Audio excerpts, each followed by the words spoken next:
The first time I killed a man, I was 11 years old. My sister and I had been raised by a thief, to be thieves ourselves. Maybe if our mom had lived, things would have been different. But she didn't, and they weren't. Our dad brought us up as if he'd won Wimbledon, and his mission was to mold his children into the greatest tennis players of all time. Except, instead of spending our childhood with rackets in our hands, it was lockpicks and Glocks. And it worked.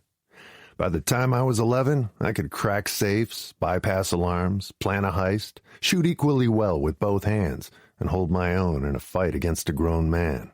Ginny, who was 15 months older, could do the same, but better. The job we were on was a total milk run from start to finish. No guards, an outdated security system, and a safe you could have opened by breathing on it.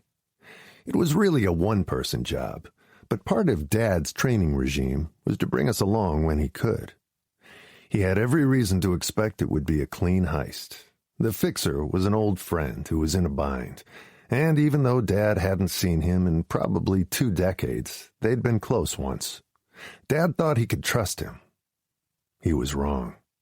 We were in southern Portugal, near the border with Spain, which really doesn't matter, except that it was far from Los Angeles, where we lived when we weren't working or on vacation. Everything had been arranged from a distance, and it's possible that the friend didn't know that Ginny and I even existed. But we were supposed to meet him with the statue we'd stolen at an old seaside fort. A simple exchange. He gave Dad a flat-rate fee. Dad gave him the statue.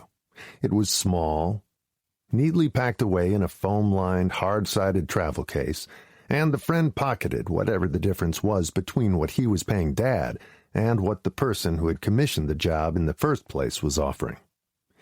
Ginny and Dad were waiting on a low stone wall. I was messing around on the rocks.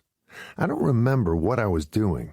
I was 11, so it was probably something dumb.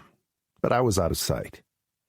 When I scrambled back up, I saw a very pale man holding a pistol on Dad and Ginny.